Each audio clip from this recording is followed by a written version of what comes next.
And when you declare that you are stepping up to who you're becoming, you are going to have to make the choice to let people go along the way. There's a level of grit that comes with accomplishing your goals.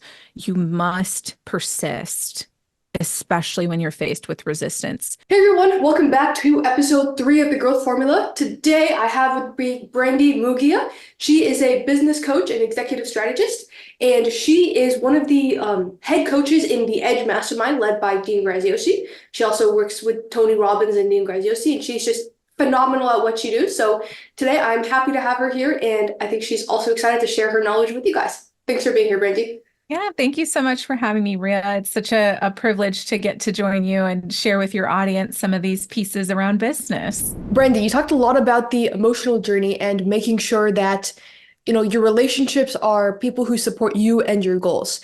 What are some practical steps people can take if they're trying to start a business and the people around them either don't support that goal or they're even actively like talking down to them for wanting to improve their lives?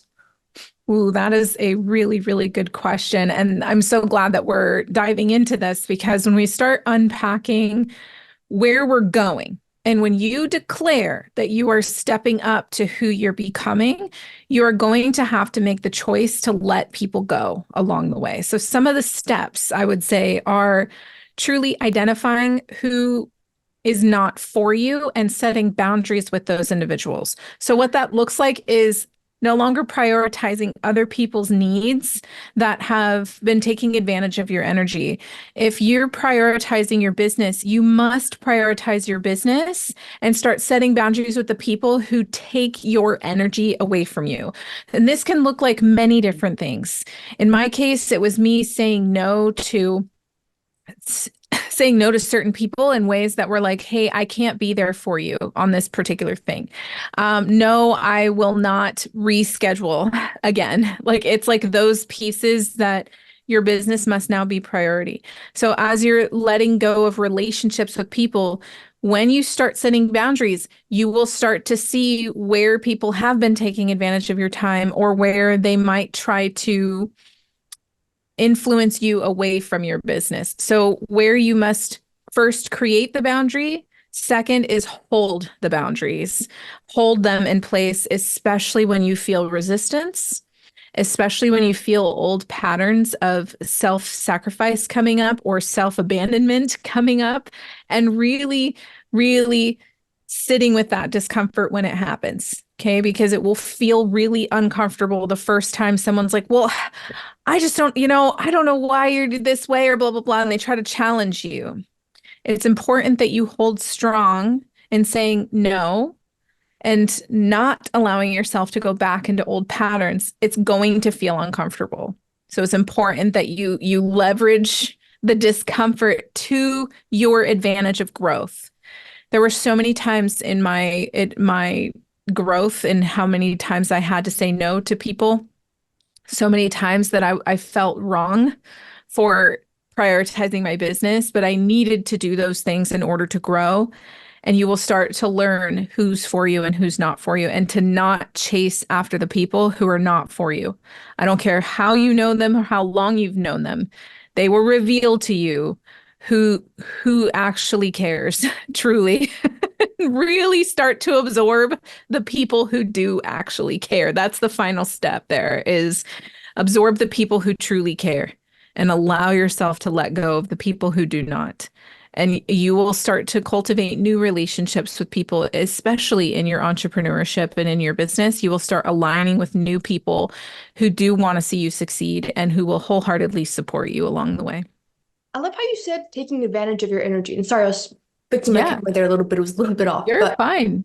yeah, when you say taking advantage of your energy, because when you say taking advantage of you, they're like, oh, well, not really. They're not taking my money or anything, but Yeah, energy, making sure that the energy reciprocation is there. absolutely. Yeah. So another place that you have relationships, obviously there's the people in your life. There's also with customers. Yeah. And with customers, there are going to be customers who drain your energy, customers who give you energy. And it's a little Yeah. harder to say no to someone when they're paying you. So, what is your sort of formula there for making sure that customers are people who drive you and make you want to get more energy, be happier, serve more? Ooh, this is a good one. One of the best things I've learned in business is two things. One, you don't have to say yes to everyone coming on as a client.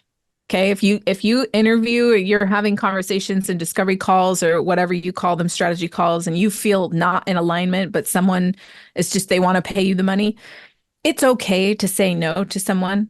That's one thing. The other is it's also okay to fire clients. Okay, I know that sounds like cringe because they're paying you, but I'm gonna tell you right now, if someone is not in alignment with you or they are really just what I like to call spicy, they're spicy clients. I will happily refund or prorate refund a client when they are spicy and not in alignment. It is one of those pieces where by you saying no to accepting people's behavior, that's you're saying I will not accept when someone's being spicy towards me. You're telling the universe like I'm not going to let those people come in and bulldoze me. And it's only a handful of times I've had to do that in all of my coaching. And you'll come across this in high ticket situations.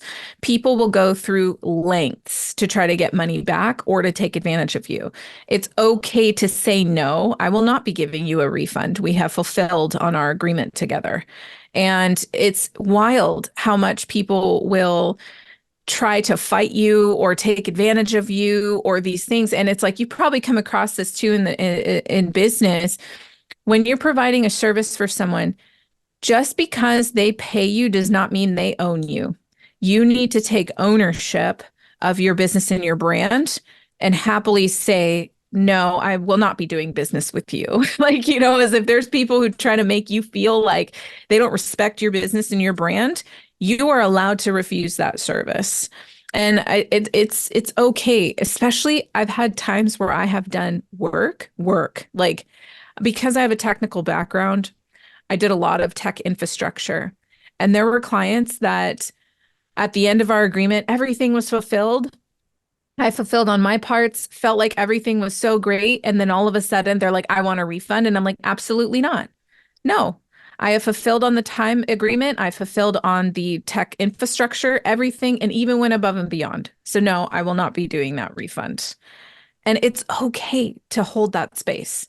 I know whether you've been in business for 10 years or you're just getting started, you must be empowered as the owner to really own who you are in your heart-centered business and to not do work with people you don't want to work with.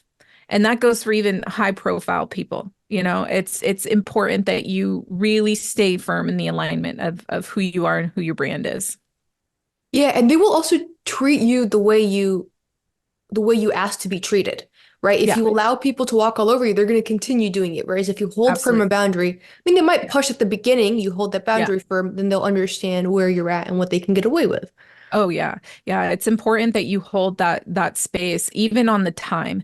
One of the things I used to struggle with when I first started getting into my coaching was sticking to the time we agreed on. So if someone schedules, you say, "Hey, we're going to have 8 one-to-one sessions together and those sessions are to be 30-minute sessions." You must hold time in that boundary of saying, "Hey, we're getting close to the 30-minute mark." Hold the space to recap them and then cut it off right at that 30 minutes. Because if you do, and hear me out on this, anyone that does coaching or consulting here, hold firm on your time frames. Because if you go overtime one time, they're going to expect you to go overtime every time. And then one time that you say, "Hey, I've got to go, it's been 30 minutes, they will flip out because they got used to stealing your time for an hour or stealing your time. And this is where you have to hold the boundary of you will become friends with a lot of your clients. You will, but you must have them respect the client relationship with you outside of the friendship with you.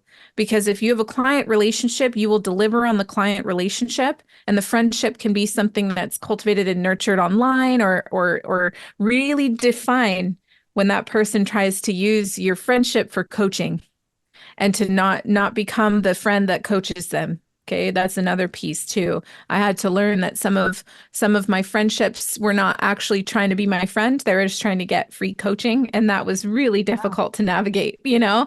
And how do you hold that space and boundary? Is you saying, "Hey, And I'll tell you, best advice I can give you is if you have a friend that tries to get free coaching from you, is when you have to determine they cannot do that by saying, hey, I would love to do a consultation call with you because I simply do not have the time to do this coaching with you. I can appreciate if you want to do brunch on Sunday and we can talk about life, but any business conversations need to be had on my consultation calendar. And just really hold that space, and you will show your friends they need to respect your business and that your friendship is separate from that business conversation. Yeah, I think because with a lot of my friends, I do talk about business, especially Yeah, business friends. But it's a absolutely. two-way, right? I'm always looking at Exactly. what It's can an I do for exchange. you? Yeah. And I might ask a question if you're good at something, but I'm always looking at how can I give and serve as well. Absolutely. Yeah. You will cultivate friendships in your life that are business centric because you're in the same field or you are entrepreneurs and you love sharing business ideas together. Trust me, love those friendships. Love the friendships that we can go to a brunch and it feels like we're masterminding for 3 hours at brunch. And I love that. But pay attention to the ones that are one sided. There will be some that are one sided because they don't have anything to exchange with you. There's some people that just simply cannot hold business conversations without them just taking from the conversation from you. And I've had a couple of those friendships that I've had to set boundaries with where I realized they were only contacting me when they had questions about their business. Never were they able to return on the abundance, even in the sense of like um, just a heart to heart conversations. We weren't even having those. It was always them coming to me for business advice. And that's when I started to recognize like, hey, if this person wants coaching, it's okay for me to just say, hey, if you'd like to have a coaching conversation, I'm so open to that. I'm noticing that you're coming to me when you have coaching questions and I want to support you in that, but I don't have the bandwidth to do that. If you want to be able to get on my coaching calendar, so open to that. That's where I schedule the bandwidth, but I don't have time for that in my free time. We must prioritize where we give our time because we know if we have friends that we can collaborate and connect with, and we're getting this abundance happening where I feel my cup is full when I leave that conversation. I am so willing to give in those pieces. It's welcomed. But if you want to come to me and you're asking me for things that I normally charge for, and you know that, and you're only trying to come to me for that, then the boundary will be set real fast. Yeah, And we get comfortable with that over time. We do. And you'll start identifying what that looks like over time for you as well. In your business and the people you connect and collaborate with, you'll see what I'm talking about. totally makes sense. So what about employees? What are some of the good relationship structures and boundaries to set with employees to make sure that, they're doing productive, they're doing the work you need to be doing, you're facilitating, you're supporting them, but also you're not being taken advantage of? Ooh, that's a really good one. I think when we look at building our teams out, you can have a small and mighty team. One of the best things I can say about leadership is the way that you lead your team is going to be individualized on who you are as a leader. So just know that this is just from my experience as a leader and what I like to do as a leader. So take from this what resonates with you and implement what you might see in other leadership styles. But one thing that works for me really well is empowering the people that work with me. And even if they're doing tasks for me, it's empowering them to own their book of business, for them to take ownership of what those tasks are and empowering them to trust themselves to be a part of the business with me. So it's an us, not so much, oh, I'm going to tell you what to do. It's that, hey, by you doing these things, it's helping us build this business better. And it empowers them to feel confident in what they're good at. And when they need support in areas of weakness, it's important that we approach those weakness areas with really checking in with how do they feel about how they're doing. Because if there's a disconnect and them feeling like I'm doing great, and you're like, are you though? Just like checking in with them and saying, hey, I've been taking a look at the productivity. Because here's the thing, there's really productive, efficient people that can get things done in an hour that other people will try to drag out for 10. So sometimes the employee can be incredibly efficient and they're only working 4 hours and they're getting so much done for you that you're like, wow, that's incredible. This person gets this done in 4 hours. So we also have to look at what does that employee's efficiency look like? Because their efficiency can be massive, massive. And if someone's not efficient and you need them to be, then the role that they're in may not be the right fit for them. And that's another thing. When it comes to the teamwork that I have, I'm lucky. I've got some really efficient, strong, self-driven individuals that I work with.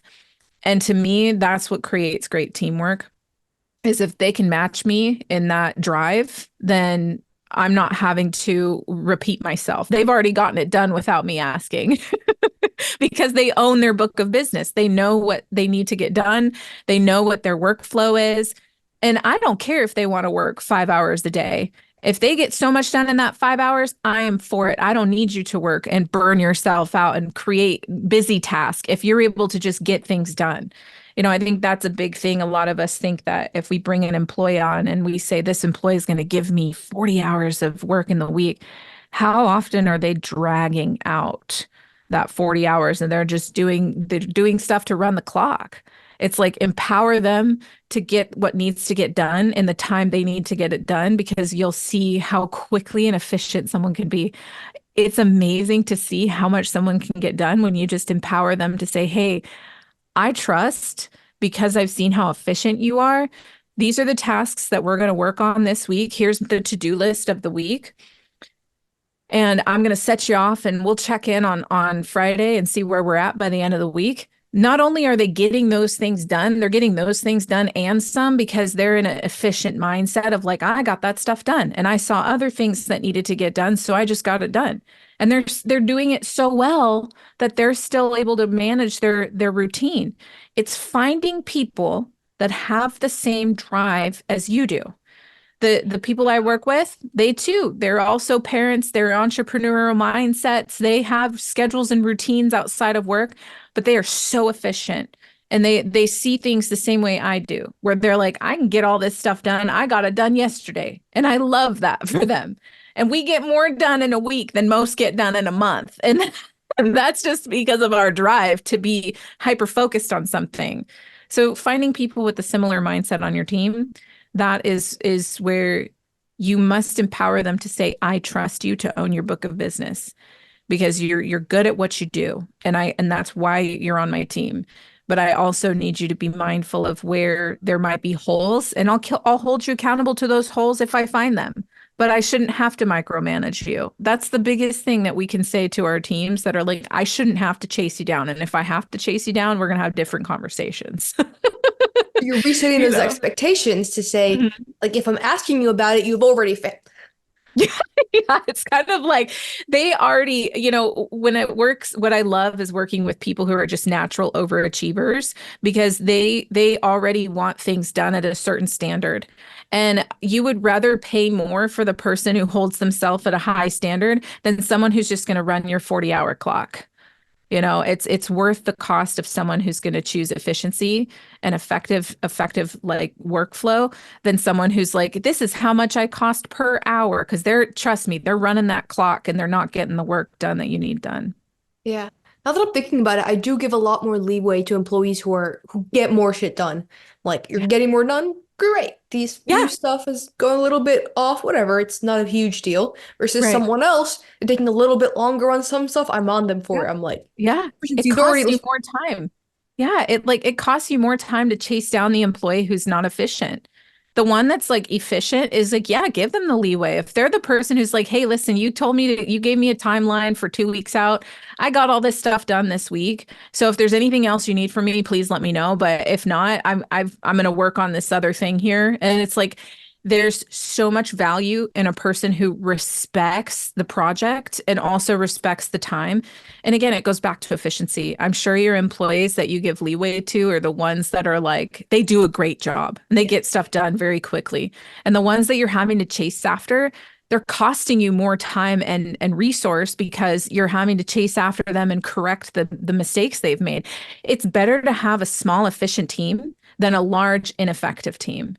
If you have an efficient team of like 3 people that get the job done and done well and effective, and you feel good about that connectivity that you have, you would much rather have the small team of 3 than the large team of 10. And you're having to chase after 7 of those 10 people. When the 3 people that are effective are doing the job of the other 7, they're fixing it anyways. It's like, might as well keep the team small and tight knit and effective than chasing after 7 people we're overpaying and not getting the delivery that we want, Yeah, definitely makes sense. And I think Yeah.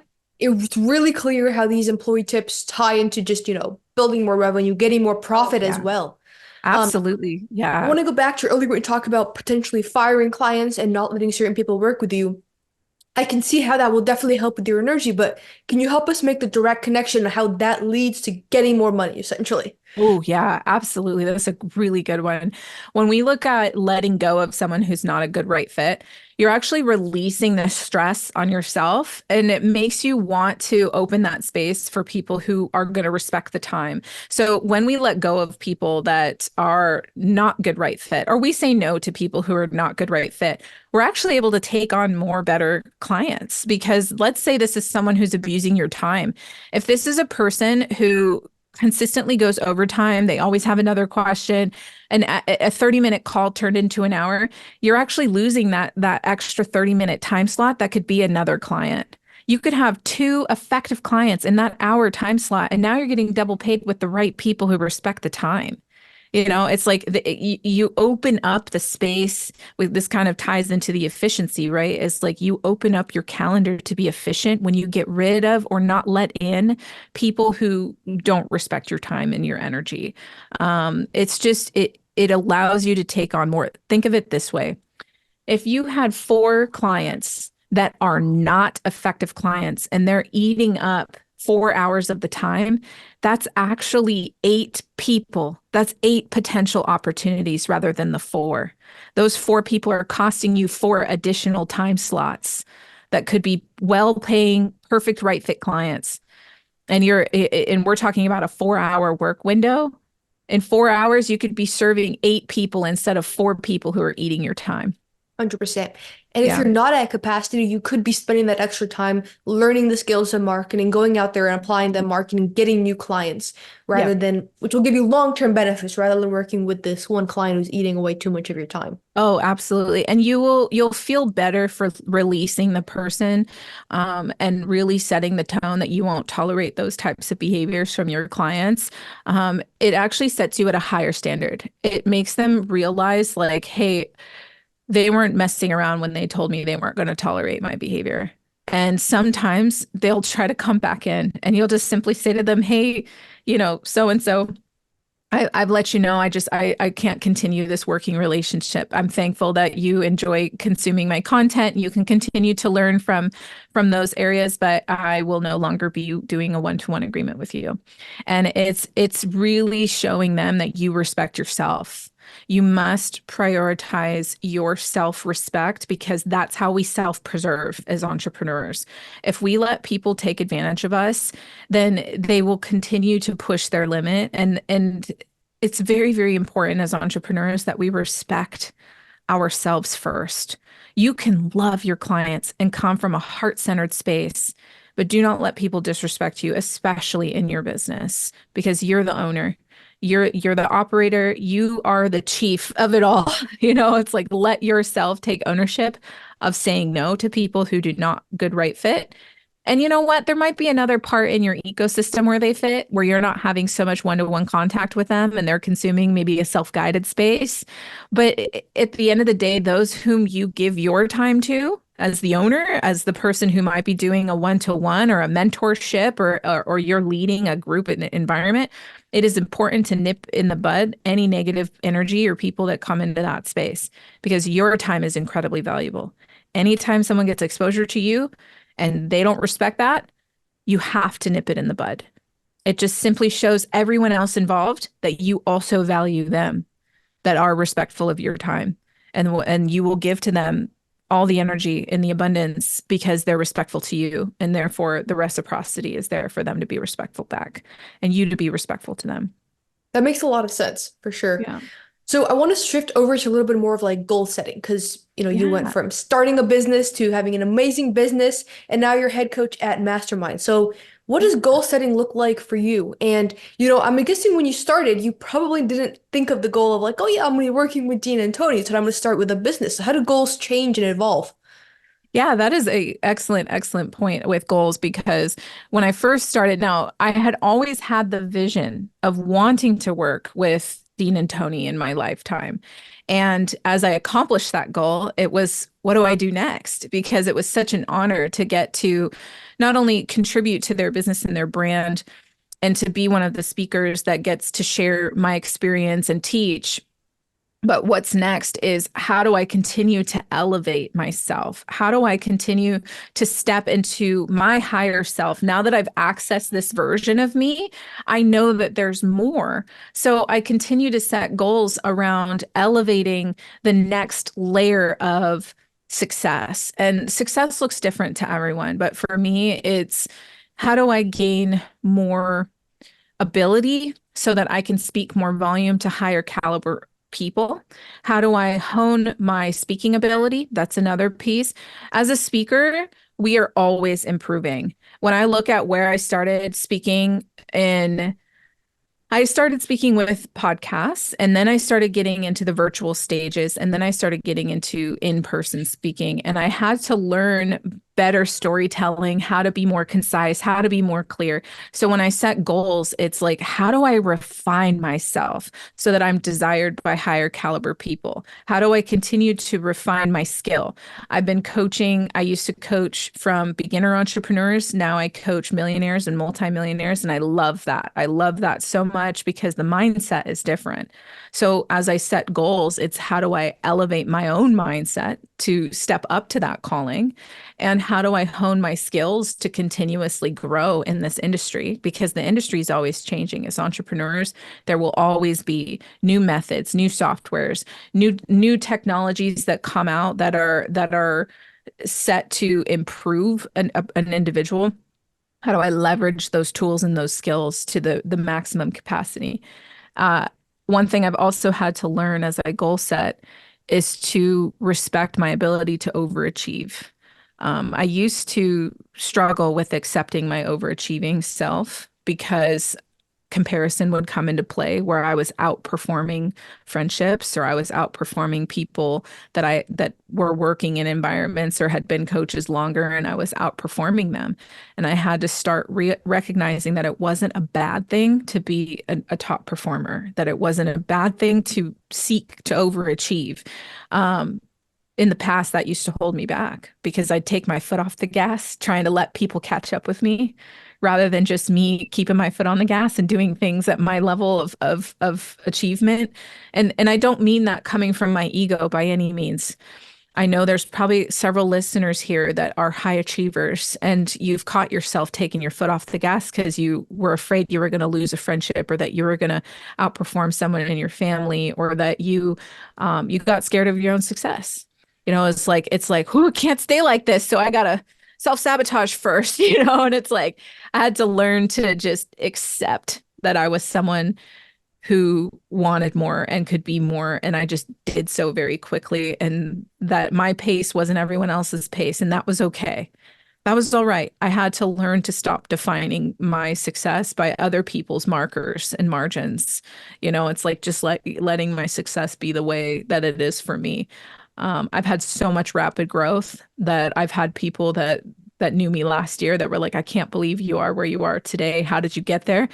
And I don't know how to answer that question without saying something along the lines of, I just did. I just kept doing the hard things and then I'd move on to the next hard thing without any kind of expectation other than just show up at my most highest level. Like that was the only thing I could say is that I just put my pedal to the metal. I haven't taken my foot off the gas in years.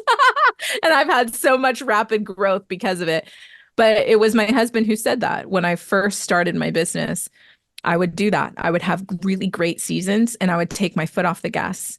And then I'd be like, I don't know why I'm having a hard time. And my husband's like, because you take your foot off the gas and you got to stop taking your foot off the gas. So I've been pedal to the metal for the last several years. And I feel so good about that because I feel like I have just been able to rapidly grow without judging myself. It's like just anyone that's listening, stop judging yourself. Stop comparing to everyone else what they think is growth because there is no cap on how quickly you grow or how you grow. To set the goals, there's a reason why we talk about vision boards and all these kinds of things in personal development is because when you set your sight on something, there is no timeline on how you can make that happen. You can do it. You can do it in a year. You can do it in 10 years. You can do it in a month. If you really set your heart to something and you follow through and you truly step up to that calling, you will make those things happen. And it's wild when they happen. And I have so much respect and gratitude for where I'm at today and the people who gave me opportunity along the way to let myself just be me. It's like I had to accept my authentic self in that. So That all was those things. that was incredible. I think one of the things that you said that I sort of picked out was when I asked you how you set your goals, you're like, I thought about what would I need to do to be the next version of myself? What would someone who achieves these particular outcomes be doing? And then Yes. your goals were the be doing, like your goals were what you could do rather than your goals are what the outcomes are. Like you define your goals based on what's needed to reach the outcomes. And then you again said later, I just do all this work without any expectation of outcome. Yeah, And I think that idea of you said I'm going to do the hard thing again and again, and the next hard thing. I'm not looking for it to get easier. I'm just doing all these hard things, and the outcomes come with it. absolutely. Yeah. And I think the biggest, most empowering thing is allowing yourself to endure when it's difficult. There's a level of grit that comes with accomplishing your goals. You must persist, especially when you're faced with resistance. You must persist in the seasons that you feel like you want to give up is the most important time that you continue forward. There were so many times throughout my career that I was like, maybe this isn't for me. Maybe I'm not the right fit. Maybe I'm too much or not enough. And there were so many times that I had to endure and say and tell myself, these are temporary feelings because I have long-term goals and I cannot let these temporary feelings are not facts. Feelings are not facts. The facts are a lot of you listening here are people who do hard things and that you can face difficult challenges, you can face the resistance, the temporary discomfort will reside so that you can have the long-term success. So let's say someone's like, "Oh, I had a horrible day today. I came home, it was raining, got rained on, and I don't really feel like working. Kind of want to sleep in the morning tomorrow." What do you do? Like those are feelings. Yeah, absolutely. Great question. When you have temporary moments where you're pushed to the brink of burnout and you need to rest, allow yourself to rest. Let the rest be temporary in the sense of let me regain control over my focus. Let me allow myself this season of rest and never give up on the end goal though. There were moments where my body physically was like, if you don't rest, I'm going to force you to rest. So those moments where you're like, if you feel the depression creeping in, be mindful enough to not let it take over. I suffer with depression and I suffer with anxiety. And I have had this for years and years. And I know what it feels like. I know when those heavy body feelings come in where I am drained, emotionally, physically drained.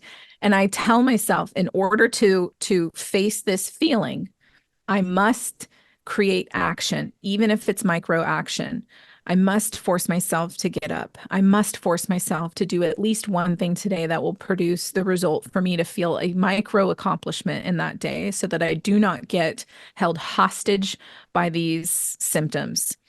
We have the mindful power to face the symptoms of resistance. When we wake up and we're tired and I just don't want to do this today, by you putting your feet on the ground and forcing yourself to do the thing that you're avoiding, that action will take away the resistance, even the micro actions. So it's important that you face the mindfulness when it's necessary and to not ignore that need to rest, but also not let it take over where a day turns into a month. Because sometimes you might need a couple days to reset and just rejuvenate, get yourself on the right track that way, but do not let yourself fall wayward to inaction. Yeah, I love that. Like it's, it could be a big task that you're sort of avoiding. Just take a micro action. Just put your feet on Yeah. the floor. Oh, I will tell you that there were times where the depression would try to take over, and just me simply getting myself dressed, even if I had no scheduled things for getting face to face with someone that day, if I just got myself dressed, it was getting me out of the symptoms of the behavior that follows when your depression tries to creep in and slow you down. Um, One season in particular is holiday season. Holiday season gets really quiet for a lot of people, but it also raises a lot of emotion for a lot of people, and especially those who are in business. When you're in business and you realize like you might be setting boundaries with your family for the first time that year because you got really successful and you don't feel like, being there at the family dinner and you got to hold that space, but you might be really having a hard time accepting that your success is something that they don't resonate with, and it becomes very reflective. Holiday season is a very reflective time, and it used to take me out. It used to take me out because it had all those back-to-back reminders.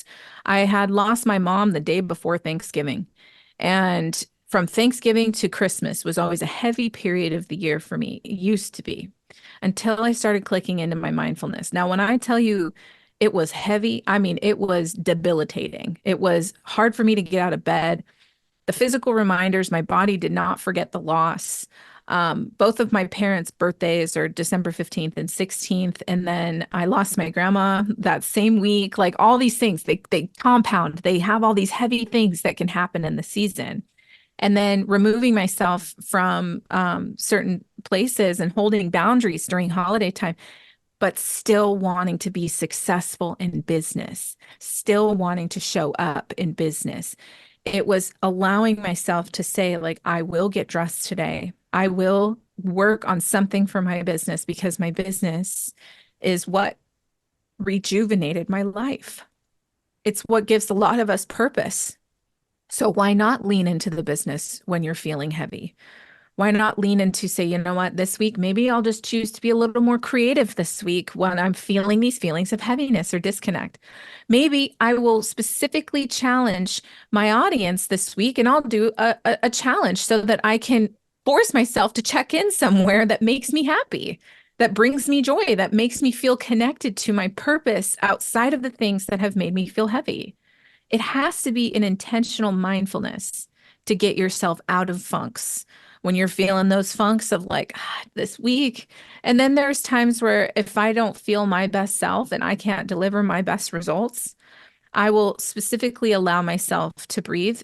And this is a tool that I use. Maybe this will help some of you listening. I will specifically go outside and I might just get my little hiking backpack and a snacks and I will take off on a hike. I don't put a limit on the distance I'm going to go or the time I'm going to spend out, but nature always has this way of reminding me how small I really am and that my problems are not as big as I might make them in my head sometimes. There's actually Sometimes, yeah, Yeah, there's actually like scientific evidence that if you, go outside and walk, it will put things in perspective because, you're exerting yourself physically. yeah, And so when you try to think of like a emotionally overwhelming situation, yeah, the emotions are going to be toned down, it's gonna be more logical, which puts yeah, things within perspective. So absolutely. that's definitely Yeah. great great scientifically backed suggestion there. Yeah, absolutely. I think nature too has such a way of absorbing that energy. Um, there's something I do specifically. I live by a river. So when I'm feeling disconnected from myself, it's because I need to get grounded. So I will go and I will stand in that river barefoot, and I will stand in that river barefoot until I release from my body the negative energy that's carrying me and making me feel weighed down. And to your point, Ria, it is scientifically proven.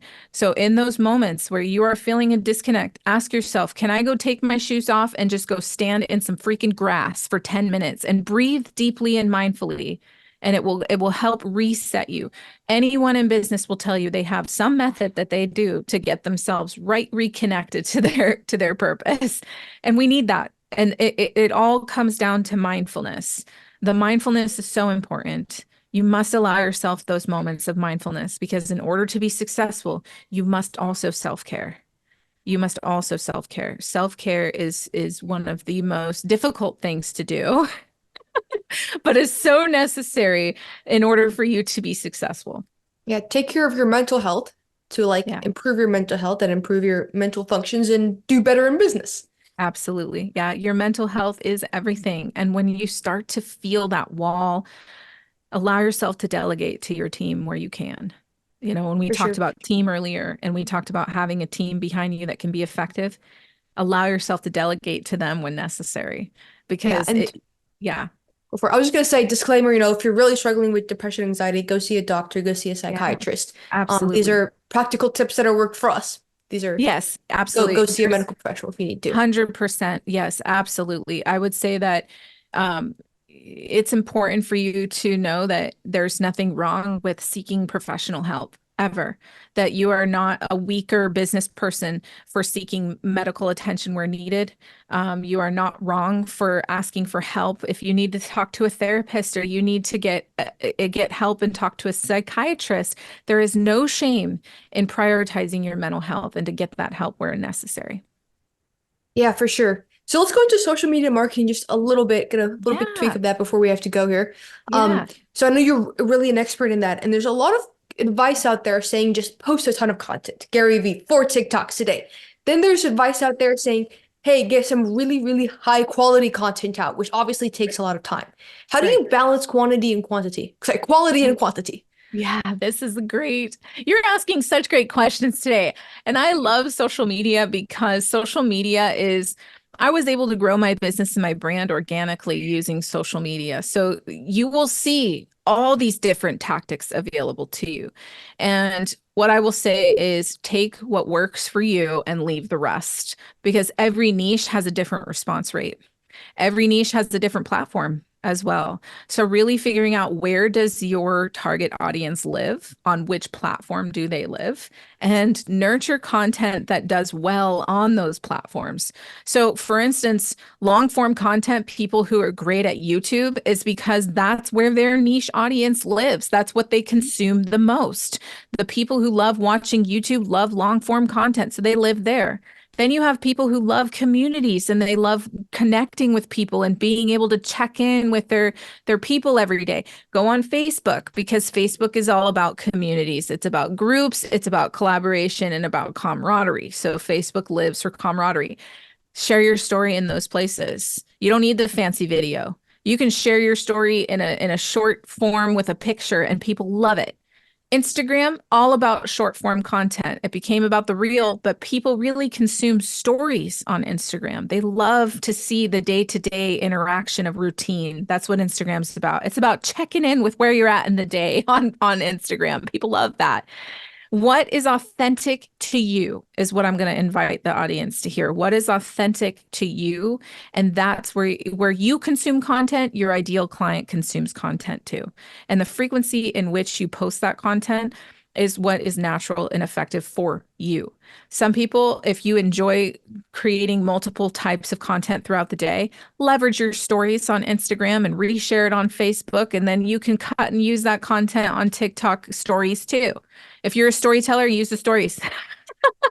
If you are someone who doesn't enjoy social media posting as much, I'll tell you what, LinkedIn is all about your B2B conversations. If you're someone who's targeting people in business, LinkedIn is where it's at, because they don't have time to consume content every single day. And if they are looking for a job to be done, they can search you in niche content. And they will find you in that niche content.